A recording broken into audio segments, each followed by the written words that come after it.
नमस्कार, मैं Renuka Shahane crime petrol सतर्क में आप सबका स्वागत करती हूँ। कोई भी बच्चा पैदा होते ही अच्छे और बुरे की परिभाषा में नहीं बट जाता है।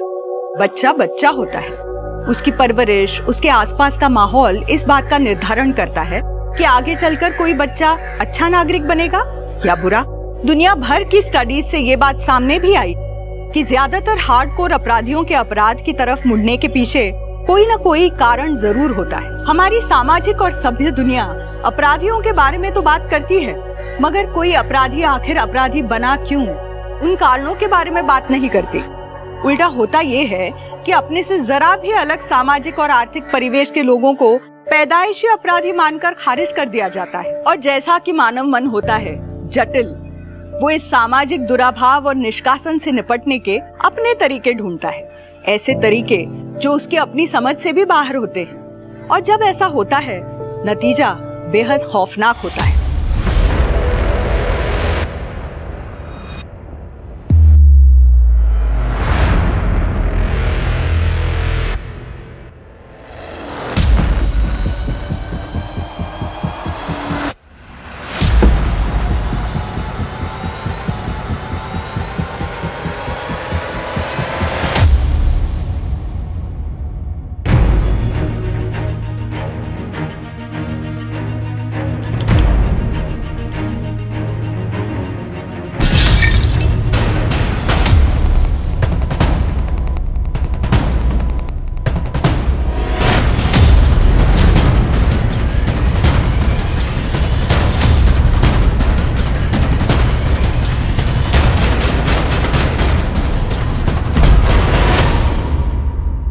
मैं सुबह से इस केक के लिए इंतजार कर रहा था और स्पेशल बनवा के लाया हूं तेरे लिए, और इसके बाद पार्टी भी लेंगे तेरे से।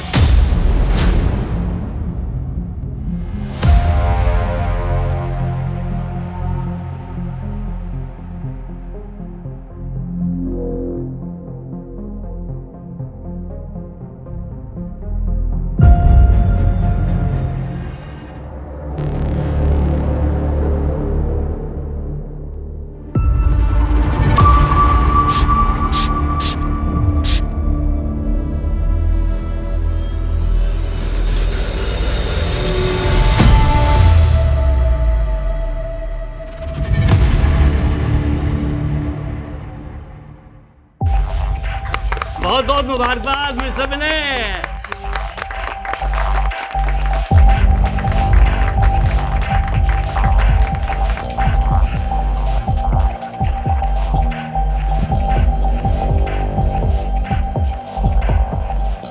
Happy birthday Vinay. Thank you Govind, ये ले यार केक। No thanks. अरे ले लेना, थोड़ा सा जन्मदिन है मेरा यार। अरे भाई किसके चक्कर में पड़ गया मिस्टर टच मी नोट के? ये तो केक को हाथ लगा देगा ना, बारिश हो जाएगी, सैलाब आ जाएगा। सच में यार, ले लेना यार थोड़ा सा। नो अरे थैंक्स। कम ऑन, थोड़ा सा ले ले यार। इसीलिए तेरा कोई दोस्त नहीं है? सन की है तू, सन की। मैंने तुझे बोला था ना, साइको है या एक नंबर का। चल छोड़ मेरे से।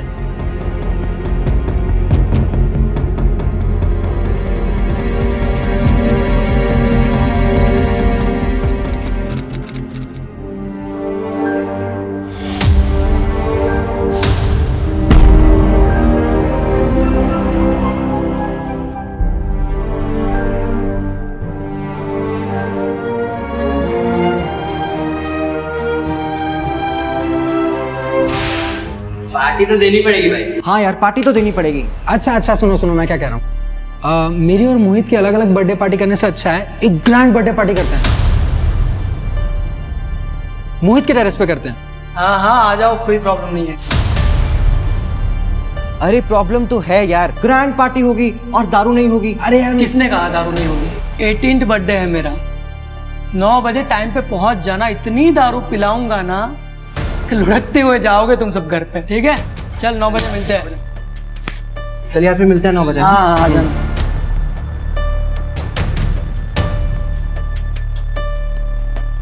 मोहित, happy birthday. Thank you Siya. तुम अभी खोल कर नहीं देखोगे? हाँ देखता हूँ, घर जाके देख लूंगा ना। अभी थोड़ा बिजी हूँ मैं, चला रहा हूँ। Bye bye. सुन, एक बात बता, सबको बोल तो दिया तूने, दारू कहाँ से लेके आएगा? अरे है ना वो मेरा पड़ोसी जिसको दोस्ती करने का बड़ा शौक है। चल तू भी मेरे साथ चल, तेरे 18 बर्थडे का गिफ्ट है मेरे पास। आज मनाते हैं बर्थडे रॉयल वाला।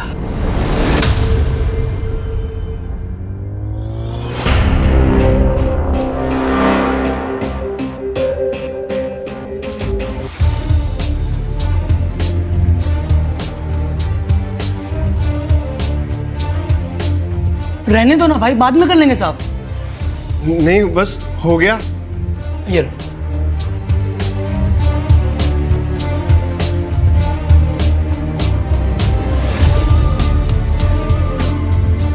मोहित मैं पहले ही कोटे से ज्यादा हो गया यार।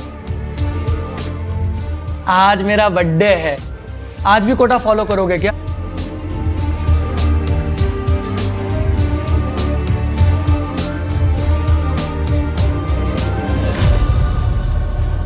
टाइम हो गया। मोहित, अरे यू श्योर ये करना ही है? और नहीं तो आए बे, तुझे क्या कहा था? तेरे 18 बर्थडे का गिफ्ट है मेरे पास। हाँ। यही तो है। और इस साइको को कौन ढूंढेगा?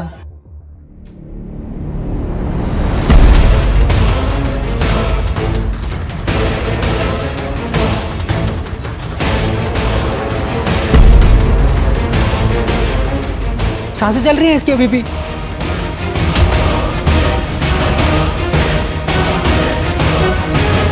Happy birthday to you. Happy birthday to you. Happy birthday, dear Aman.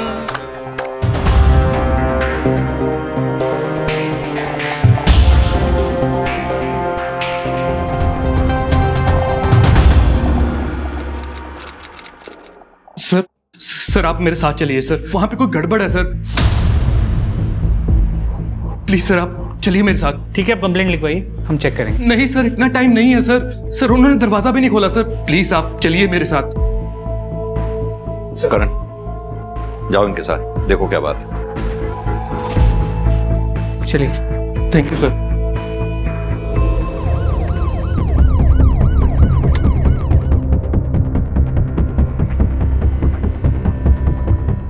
दरवाजा खुलवाओ।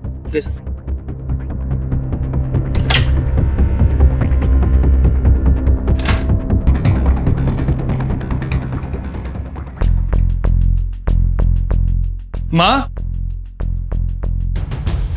माँ, माँ। सर माँ घर पे नहीं है सर। वो यहाँ अकेली रहती? जी सर। तुम कहाँ रहते हो? सर मैं जॉब के लिए जलंधर रहता हूँ अपनी बीवी के साथ। लेकिन सर हमने यहाँ पे माँ का ख्याल रखने के लिए केयर टेकर रखा हुआ है, बिट्टू है नाम उसका सर। तो ये बिट्टू कहाँ है? पता नहीं सर, कल से उसका भी फोन नहीं मिल रहा, इसलिए तो मैं भागा आया जलंधर से यहाँ पे। कहीं ऐसा तो नहीं कि तुम्हारी माँ किसी रिश्तेदार के घर गई हो? नहीं सर, माँ बिना बताए कहीं नहीं जाती। ठीक है, अपनी माँ का मोबाइल नंबर दो। सर माँ मोबाइल नहीं रखती थी, लैंडलाइन है सर घर पे।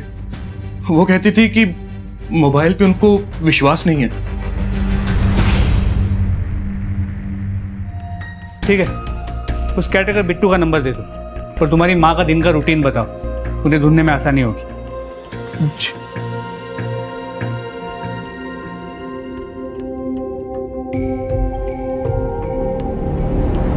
सर आशालता आंटी को 3 दिन पहले देखा था मैंने, बुधवार को घर से बाहर जाते हुए, और उनके हाथ में एक झोला भी था, शायद सब्जी लेने जा रही थी वो। आशालता जी का बेटा चिराग उनसे अलग रहता था, उनके आपसी संबंध कैसे थे? सर सास बहू की पटती नहीं थी और चिराग अपनी बीवी आदिति को समझाने के बजाय उससे अलग हो गया, आशालता जी को अकेला छोड़कर। हाँ सर, आशालता जी आई थी बुधवार को, सब्जी लेके चली गई। तो उस कैटेगर बिट्टू का फोन अभी भी स्विच ऑफ है, पर मार्केट से घर आने वाले रास्ते पे उस दिन किसी ने भी आशालता को देखा नहीं था। करण, अच्छे खासे पैसे वाली औरत है ये, ऐसे कहाँ गायब हो जाएगी? इस आशालता के बारे में सारी details निकलवाओ। Sir,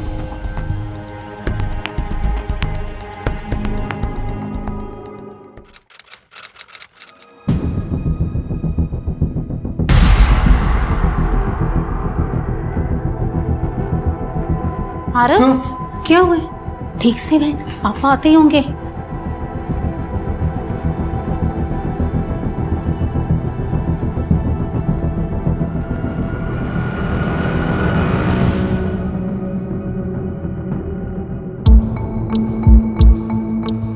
house your studies? What is you? Answer properly, Arab. Fine, sir. My studies are fine. Good.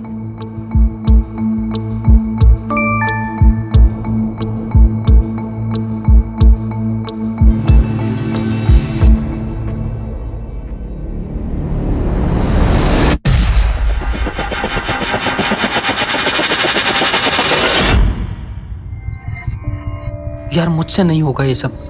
कैसे नहीं होगा? करेगा तो सब होगा। तुझे पता है ना, हम ऐसे आधे में काम नहीं छोड़ सकते। हमें अपना काम पूरा करना है। कौन? रिकी? रिकी क्यों? क्योंकि वो तुझ पे लाइन मारता है और ऐसों के साथ ऐसा ही होना चाहिए, और हमारी प्रैक्टिस भी हो जाएगी।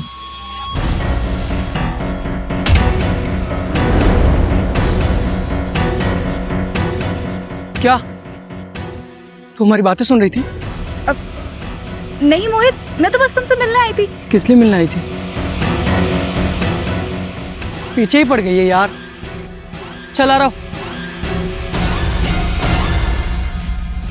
जी सिंह साहब, पुलिस हर जगह तो नहीं रह सकती ना क्राइम से पहले। जी सिंह साहब, मैं आपसे थोड़ी देर में बात करता हूं। जी जी, थैंक यू। हाँ कर। आशालता का कैरेक्टर बिट्टू 6 महीने पहले जेल में था, वो भी आशालता के ही कंप्लेंट पे। आशालता ने कंप्लेंट की थी कि उसने घर में चोरी की है। करण, ये बात कुछ अजीब नहीं है। आशालता ने जिस केयरटेकर बिट्टू के खिलाफ कंप्लेंट लिखवाई थी, वो बिट्टू वापस आशालता के घर में काम कर रहा था। जी सर, पर सर ये आशालता की बहू अदिति की फाइल है। शायद पड़ोसी इसी के बारे में बात कर रहे थे। सर, इंश्योरेंस पॉलिसी तो कराई है, कोई क्राइम थोड़ी ना कर दिया। हमने कब कहा ये क्राइम है? हमें आपकी सास आशालता के पड़ोसियों से पता लगा कि आपका और आपकी सास का इस पॉलिसी को लेकर झगड़ा हुआ था। कुछ बताएंगे आप?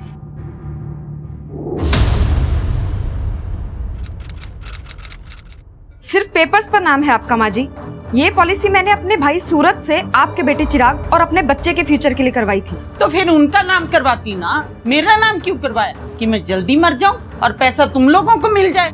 माँ जी, किसी पर तो विश्वास कीजिए। आप अपने बेटे की बात कर रही हैं। मुझे उस पर पूरा भरोसा है। तुझ पे और तेरे भाई सूरज पे एक पैसे का भरोसा नहीं है। तू मेरे बेटे को मुझसे दूर ले जा सकती है तो मुझे मरवा भी सकती है। सर, मैं तो भला ही सोच रही थी, इसीलिए अपने भाई सूरज से पॉलिसी करवाई थी। मिस्टर चिराग, आप जरा मुझे ये बिट्टू का चक्कर समझाएंगे?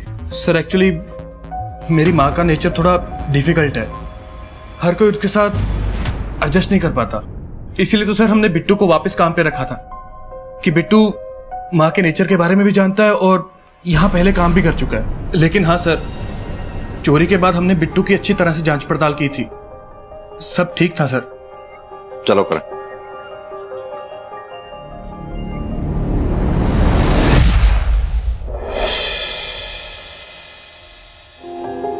ये ले पी। अरे नहीं, इट्स ओके। अरे यार, वैसे तो तू बड़ा स्ट्रॉन्ग बनता है, दारू पीने में शर्मा रहा है। पीना। चलो ठीक है।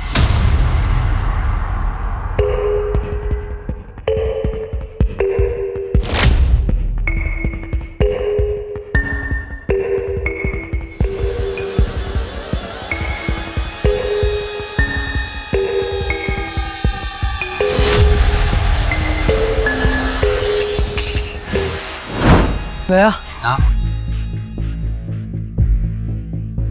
चल लेटा। ये तुझसे प्यार करता था ना? हाँ, तू काट। मैं? हाँ।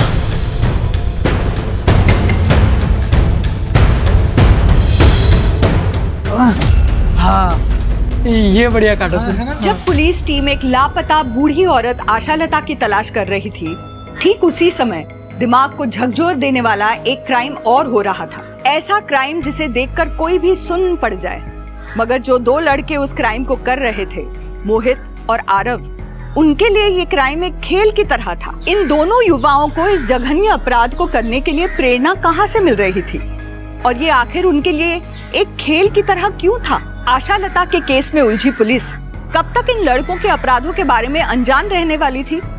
ये देरी अभी कितनी और हत्याओं का सबब बनने वाली थी?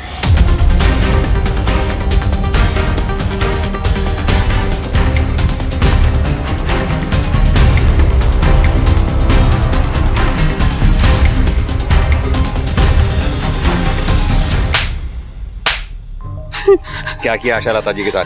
कहाँ है वो? साहब मैंने कुछ नहीं किया साहब। कुछ नहीं किया? कुछ नहीं किया तो छुपा हुआ क्यों था और हमें देख के भागा क्यों? साहब मैडम ने ना जेल भिजवाया था मुझे, और मैं उन्हीं के साथ रहता था, काम करता था, तो मुझे पता था कि उनके गायब होने के बाद आप मुझे ही सबसे पहले पकड़ोगे, जेल में बंद करोगे, इसलिए डर के छुप गया था सर मैं। तो क्यों गया था उनके पास काम करने? तो सब क्या करता, भूखा मरता गया।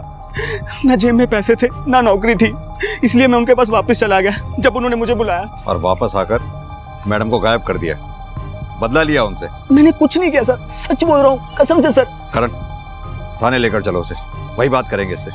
करण समझ में नहीं आ रहा कौन सच बोल रहा है कौन झूठ। मेरी गट फीलिंग कहती है इस आशा लता के साथ जो कुछ भी हुआ है वो घर और सब्जी मार्केट के रास्ते में हुआ है। करण एक काम करो, स्निफर डॉग को बुलाओ, अच्छे से चेक करते हैं, शायद कुछ हाथ लगे।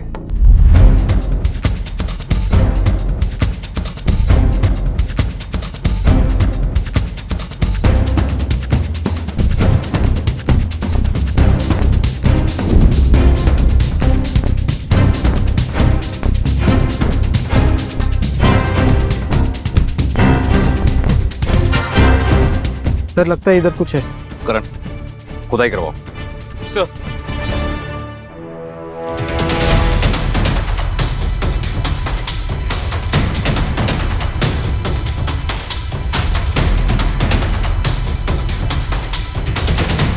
एक मिनट, हाथ से निकालो।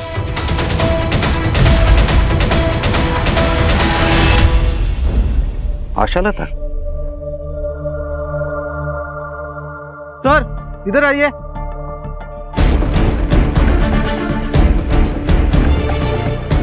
सर यहाँ पे कुछ है। इधर आओ।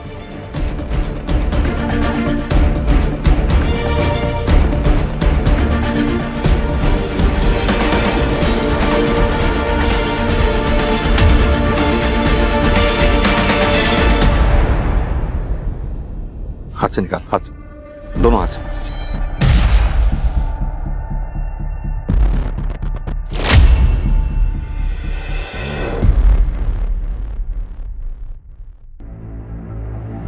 और एक बॉडी।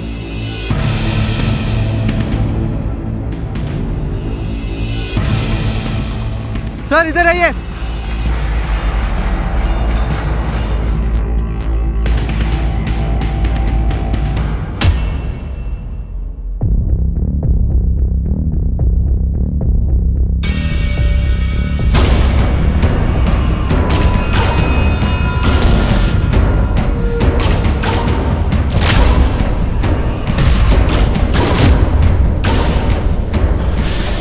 करण तीन डेड बॉडीज एक ही एरिया में, आखिर किसी ने तो कुछ देखा होगा। सर ये औरत तो आशा लता ही लग रही है। मगर ये दो आदमी ये कौन हो सकते हैं? पता करो इन दोनों के बारे में और तीनों बॉडीज को पोस्टमार्टम के लिए भेजो। और हाँ, चिराग को बुला लो आशा लता जी को आइडेंटिफाई करने के। जी सर।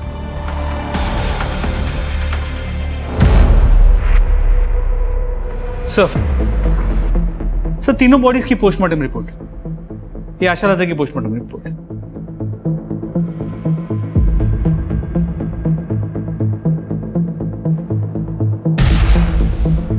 करण ये आशा लता की डेड बॉडी जहां हमें मिली थी वहां काफी खून पड़ा हुआ था, जैसे आशा लता की हत्या वहीं की गई हो।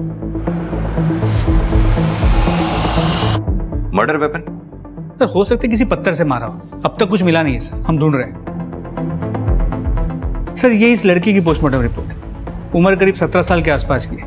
इसकी मौत का कारण एक्सेसिव ब्लड लॉस है। इसकी बॉडी पे मल्टीपल कट मार्क्स हैं, जैसे किसी ट्रेन आदमी ने किए हो, इतने परफेक्ट। और सर इस आदमी की उम्र 35 से 40 के बीच की है। इसे उस जगह पे गाड़े हुए करीब 3 महीने हो चुके हैं। और इसकी मौत का कारण भी एक्सेसिव ब्लड लॉस है। करण इन दोनों लड़कों के मर्डर की मॉडस ऑपरेंडी सेम है।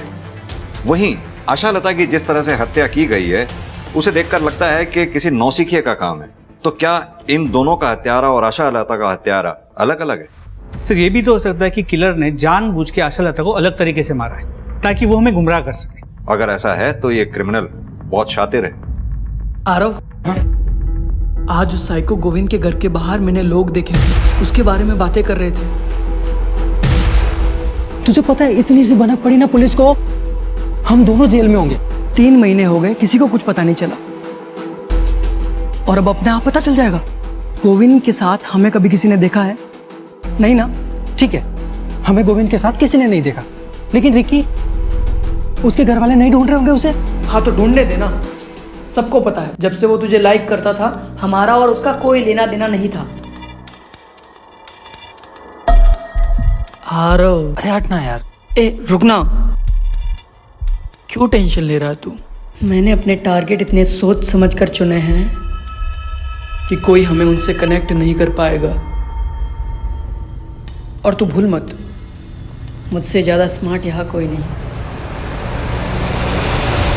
नेक्स्ट टारगेट बताओ, किसे बनाना है?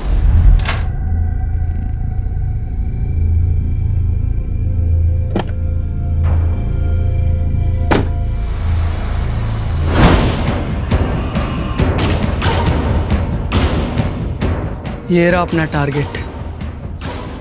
रूटीन तो पता ही है इसका, जैसे ही मौका मिलेगा खत्म कर देंगे इसको।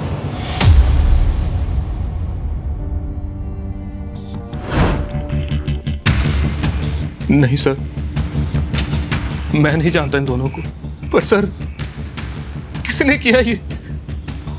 किसने मारा मेरी माँ को? सर आपने किलर को अब तक क्यों नहीं पकड़ा?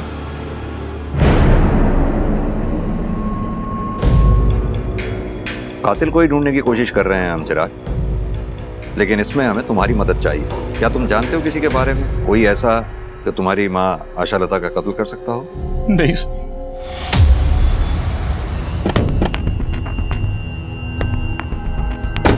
करण, मुझे तो ये फैमिली बड़ी अजीब लग रही है। ये चिराग, उसे अपनी माँ के मरने का उतना दुख नहीं है जितना इंटरेस्ट उसको उसके किलर के बारे में जानने का है। वो कॉल रिकॉर्ड्स और सेल लोकेशन की रिपोर्ट मंगवाई थी, उसका क्या हुआ? सर वो मल्टीपल केसेस होने की वजह से थोड़ा डिले हो रहा है। सर, जिस लड़के की डेड बॉडी की फोटो हमने सर्कुलेट करवाई थी, उसे देखकर इनका कहना है कि ये उसके माता पिता हैं। सर प्लीज, मैंने अपने बेटे को देखना है, मुझे मेरे बेटे के पास ले चलिए सर। करण, आइए।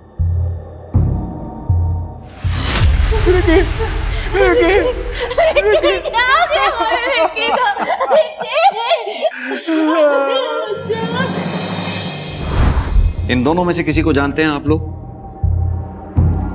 इन दोनों की डेड बॉडीज हमें रिकी की डेड बॉडी के साथ में मिली हैं। सर, इन दोनों की डेड बॉडीज रिकी के साथ मिली हैं आपको? नहीं सर, हम नहीं जानते।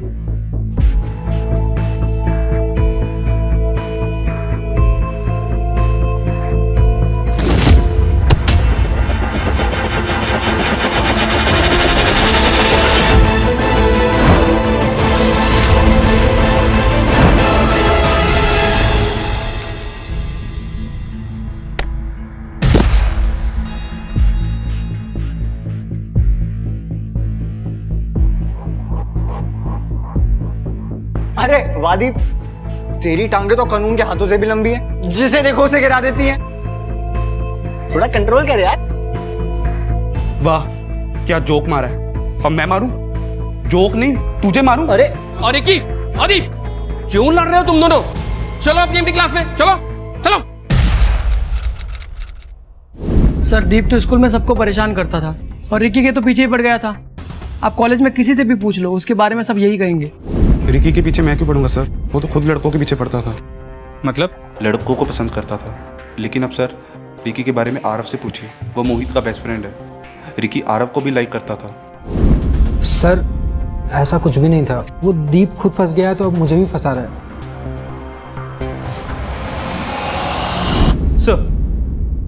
सर रिकी के घर, कॉलेज, मोहल्ले सभी जगह पूछताछ की, लेकिन कुछ भी ऐसा नहीं मिला जो रिकी को आशालता जी या वो दूसरा डेड बॉडी उसके साथ कनेक्ट कर पाए।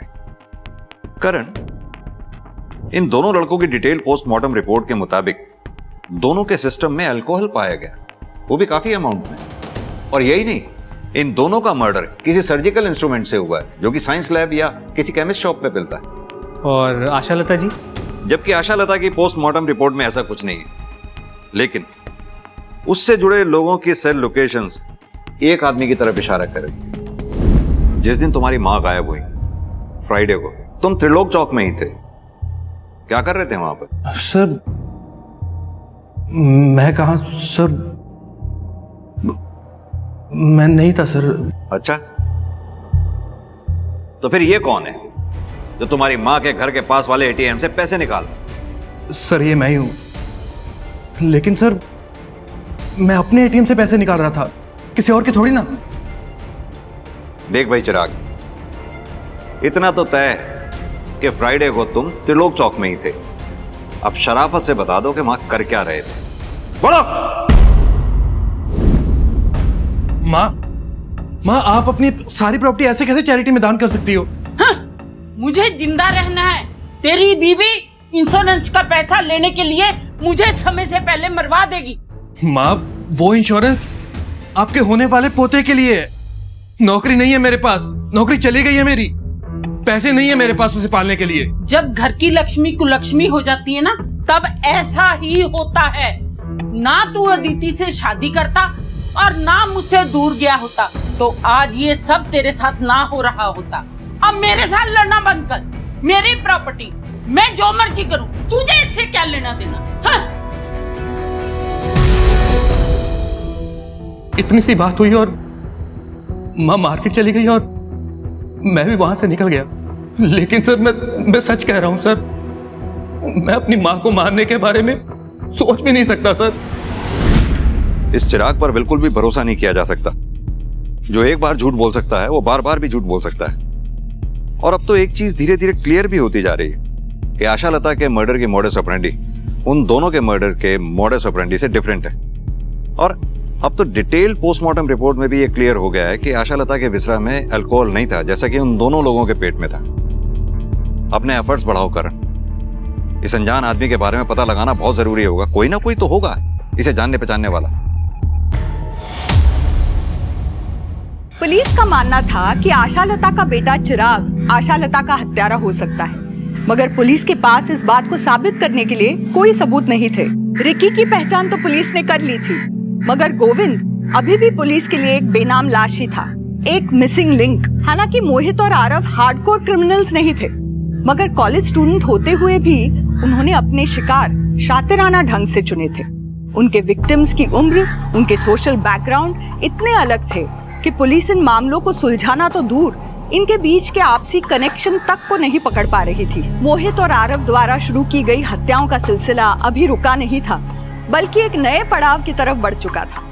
आखिर इन हत्याओं को करके ये दोनों लड़के अपने किस अल्टीमेट मकसद को अंजाम देना चाहते थे?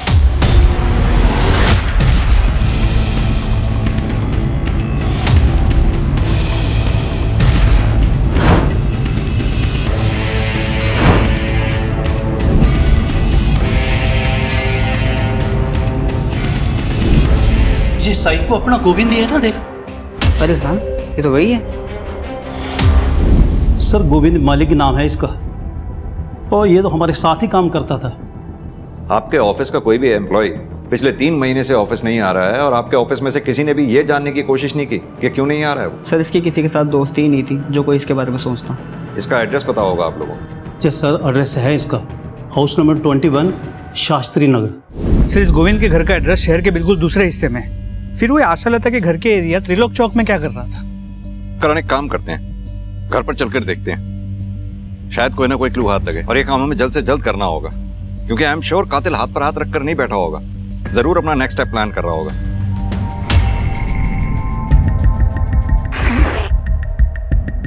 तुम्हारी हिम्मत कैसे हुई मुझे इस तरह यहाँ लाने की? मार डालूंगा मैं तुम दोनों को, मैं मार डालूंगा। अरे ये क्या किया? ये पिछले एक्सपेरिमेंट से थोड़ा अलग नहीं हो गया? अलग ही तो करना था, जिससे और ज्यादा मजा आए, पुलिस भी कंफ्यूज हो जाए।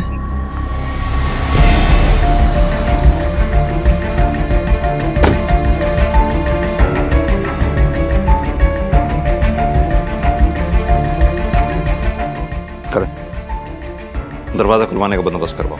सर,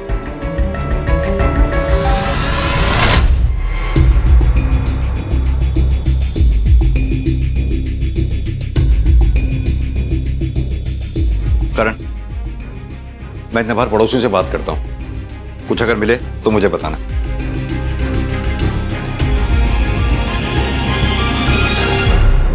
3 महीने से आपका पड़ोसी घर में गायब है, आप लोगों को पड़ी ही नहीं। सर किसी से मतलब ही नहीं रखता था गोविंद, तो हमें भी उसकी क्या पड़ी थी। लेकिन उसके परिवार वालों को तो पड़ी होगी। कहाँ हैं उसके परिवार वाले? सर हमने तो ये सुना था कि उसके बीवी बच्चे मर चुके हैं और उसी ने मारा था उन सबको। करण, इस सुनी सुनाई बात के बारे में पता करो क्या हुआ था। सर गोविंद के बीवी और बच्चे की मौत एक सस्पिशियस कार एक्सीडेंट में हुई थी। गाड़ी गोविंद खुद चला रहा था, मगर उसे एक खरोच तक नहीं आई। उसके बाद गोविंद को ओसीडी डिटेक्ट हुआ, जिसके बाद वो अकेला रहता है, ना कोई दोस्त है ना कोई दुश्मन। और कातिल ये बात अच्छी तरह से जानता था कि गोविंद को ढूंढने वाला कोई भी नहीं है, इसीलिए उसने आशालता और रिकी के घर से 10 किलोमीटर दूर रहने वाले गोविंद को अपना निशाना बनाया कातिल ने। करण, यहां मुझे एक पैटर्न नजर आ रहा है, जैसे कि कातिल मेंटली डिस्टर्ब लोगों को ढूंढ ढूंढ कर अपना निशाना बना रहा है, क्योंकि गोविंद मेंटली डिस्टर्ब था अपने बीवी बच्चे को खोने के बाद, वहीं रिकी मेंटली डिस्टर्ब था अपने पेरेंट्स की वजह से। कहीं ऐसा तो नहीं कातिल अनस्टेबल लोगों को ढूंढ ढूंढ कर अपना टारगेट बना रहा हो? सब ऐसे देखा जाए तो आशालता भी डिस्टर्ब थी अपने बेटे और बहू की वजह से। सर ये भी हो सकता है कि हम सोच रहे हैं कि 2 अलग कातिल हैं, मगर तीनों के कातिल कोई एक ही हो। Excuse me. हेलो सर, एक और डेड बॉडी मिली है।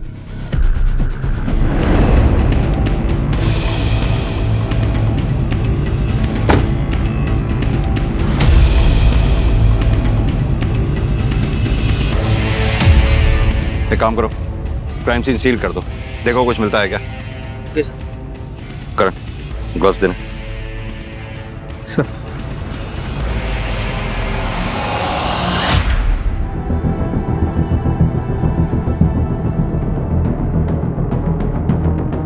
सर कितनी बेरहमी से मारा है, बॉडी में ऐसा कुछ भी नहीं छोड़ा जिससे आइडेंटिफिकेशन हो सके। करण, इसकी बॉडी पे भी ठीक वैसे ही शार्प कट्स जैसे रिकी और गोविंद की बॉडी पे। हाँ, ये सिर पे लगी चोट का निशान कुछ अलग है, लगता है जैसे किसी भारी चीज से वार किया गया। सर जैसे आशालता को मारा गया था, लेकिन सर इस बार बॉडी को छुपाया नहीं गया। सर या फिर ये हो सकता है कि जल्दबाजी में वो अपना काम पूरी तरह से कर नहीं पाया हो। करण, अगर ये हमारा ही सीरियल किलर है तो जरूर इस आदमी में रिकी, गोविंद और आशालता से मिलती जुलती कोई बात रही होगी, तभी कातिल ने इसे अपना शिकार बनाया। लेकिन बिना इसकी पहचान के कैसे पता लगा पाएंगे? सर इधर आइए। हटो।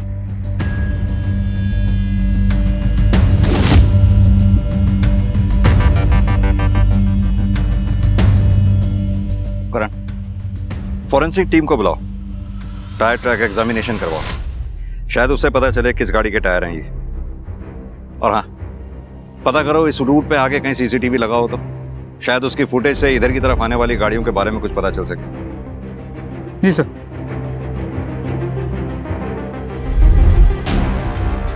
यार आ रहा हूँ, देखा तूने जो कच कच करके दिया ना उसको, खोपड़ी का फाउंटेन बन गया उसके। क्या खून निकल रहा था यार, मजा आ गया। मजा आया ना तुझे? आ गया ना मजा? अभी बस करते हैं ना यार, बहुत हो गया, मुझसे नहीं होता अभी। यार तू फिर शुरू हो गया, एक ही बात कितनी बार समझानी पड़ेगी तुझे। देख, अपना काम पूरा होने में सिर्फ एक स्टेप बाकी है, वो कर लेते हैं, फिर बंद कर देंगे बस। ठीक है, लेकिन मुझे थोड़ा टाइम चाहिए। ले ले टाइम।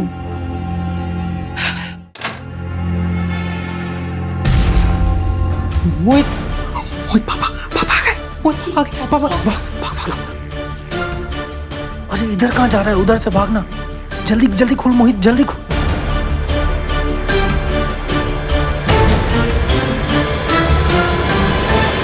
आरव, तुम्हें पढ़ने के लिए बोला था, ये क्या तमाशा लगा रखा है तुमने? Do you want to become a failure in your life? No sir. तो पढ़ने के टाइम पे क्यों बुलाया तुमने इसको? एक्चुअली सर वो मैं। Shut up, I am talking to my son. तुम बीच में कौन होते हो बोलने वाले? Get out. अगला काम जल्दी करना पड़ेगा, तू सोच ले। उधर से नहीं, इधर से।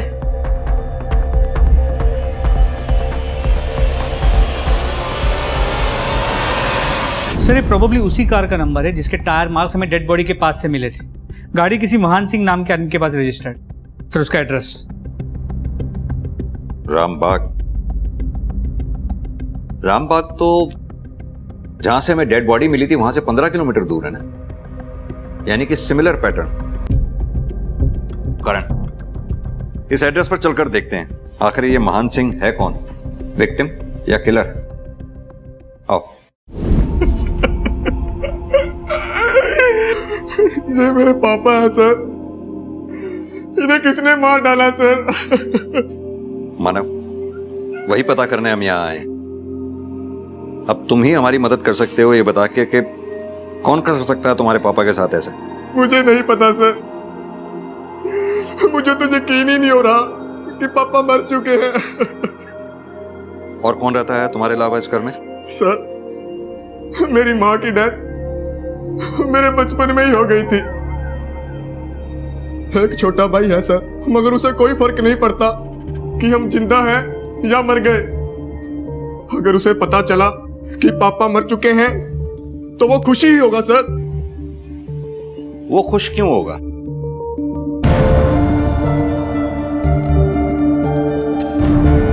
ये तुम्हारा भाई है? जी सर।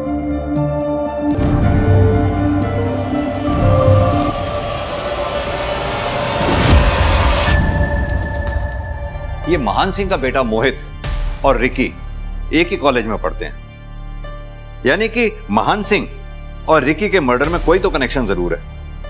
अब या तो मोहित इसका खुद जिम्मेदार है या फिर कॉलेज का कोई लड़का इन सबका जिम्मेदार। सर, मैंने इस मोहित से बात तो की थी, थोड़ा अजीब था।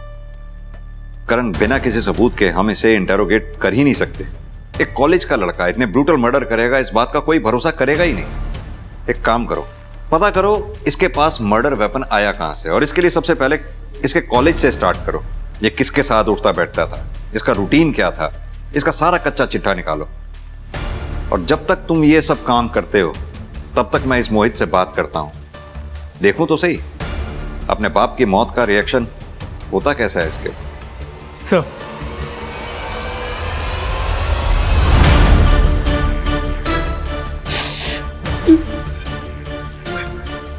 मोहित, तुम्हारे भाई मानव ने हमें बताया कि तुम्हारी अपने पापा से बनती नहीं थी, क्या ये बात सही है?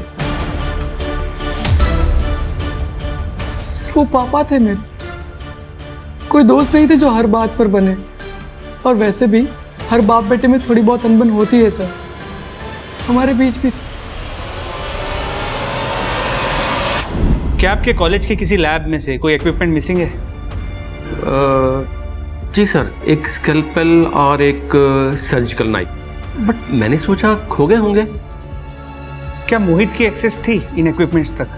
सर, एक्सेस तो हर बच्चे की होती है जो लैब में जाता है। बाकी मोहित के बारे में आपको ज़्यादा सिया बता सकती है, मोहित की लैब पार्टनर। देखो सिया, मोहित के बारे में सब कुछ जानना हमारे लिए बहुत इंपॉर्टेंट है। अगर तुम हमसे कुछ भी छुपाओगी तो तुम मोहित का हेल्प करोगी और उसका रिजल्ट तुम्हारे लिए अच्छा नहीं होगा।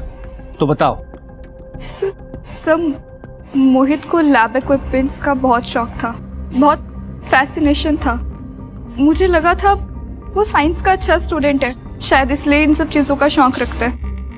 मगर फिर क्या? सर, मैंने मोहित को रिकी के बारे में बोलते हुए सुना था। कौन रिकी? रिकी क्यों? क्योंकि वो तुझ पे लाइन मारता है और ऐसों के साथ ऐसा ही होना चाहिए, और हमारी प्रैक्टिस भी हो जाएगी। तुमने ये बात मोहित के मुंह से सुनी थी और ये सब पता होते हुए भी तुमने हमें आके ये बात बताई नहीं? सर, मुझे नहीं लगा था मोहित ये सब कुछ करेगा। और दूसरी बात सर, मैं मोहित को बहुत पसंद करती हूँ। मैं बहुत कंफ्यूज हो गई थी और इसीलिए तुम। और कुछ पता है तुम्हें? सर, मैंने मोहित का पीछा किया था उसके अड्डे तक। कौन सा अड्डा?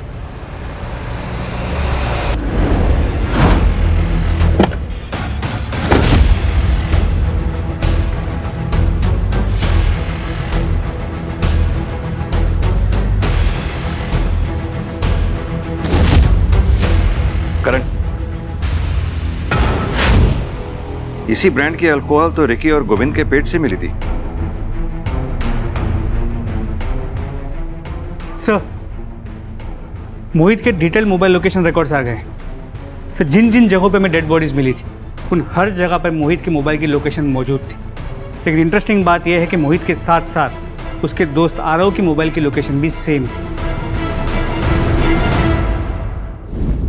दोनों का खेल अब खत्म हुआ। अब सीधी तरह से ये बताओ कि ये खूंखार खेल खेल क्यों रहे थे? सर हम तो पढ़ने लिखने वाले बच्चे हैं, आप ये कौन से खेल की बात कर रहे हैं? हमें कोई आइडिया नहीं है। आरव, तुम हमें सच सच बताओ। तुम अगर सच सच बताओगे तो मैं शायद तुम्हारी मदद कर पाऊंगा। मुझे मालूम है तुमने जो कुछ भी किया मोहित के कहने पर किया, तुम्हारी कोई गलती नहीं थी। तो फिर क्यों मोहित की गलती की सजा तुम भुगतना चाहते हो? आरव ये झूठ बोल रहे हैं, कोई हेल्प नहीं करेंगे तेरी। मैं कोई झूठ नहीं बोल रहा हूं आरव, अगर सच सच बताओगे मैं तुम्हारी मदद करूंगा। सर मैं आपको सब सच सच बताता हूँ सर। अबे ये क्या बताएगा? मैं बताता हूँ। हाँ मैंने मारा अपने बाप को। अब ये बताओ क्यों? क्योंकि इसका बाप और मेरा बाप हमें कभी एक नहीं होने देते। अगर हम दोनों को एक होना है तो तुझे तेरे बाप को और मुझे मेरे बाप को मारना होगा। तुम्हारे लिए तो मैं कुछ भी कर सकता हूँ, बोलो कब करना है। इसलिए तुमने अपने पिता को मारा, और अगर वक्त रहते हम तुम्हें नहीं पकड़ते तो तुम आरव के पिता को भी सो कॉल्ड इस प्यार की वजह से मार डालते। मेरा बस चलता ना सर तो मैं मेरे बाप को कभी का मार चुका होता। उसको मारने के लिए मुझे वजह की जरूरत नहीं थी। अपने पिता से इतनी नफरत की कोई खास वजह? गोविंद को क्यों मारा? प्रैक्टिस चाहिए थी सर रिकी को मारने के लिए। तो रिकी को क्यों मारना चाहते हो? सर वो क्योंकि रिकी की नज़र थी मुझ पर तो। और आरव को कोई ऐसे देखे मैं सहन नहीं कर सकता था, इसके लिए मार दिया सर। और ये बेचारी बुजुर्ग औरत, इसको क्यों मारा? सर हमने किसी औरत को नहीं मारा, जितनों को भी मारा सब बता दिया आपको। तो तुमने आशा लता जी को नहीं मारा?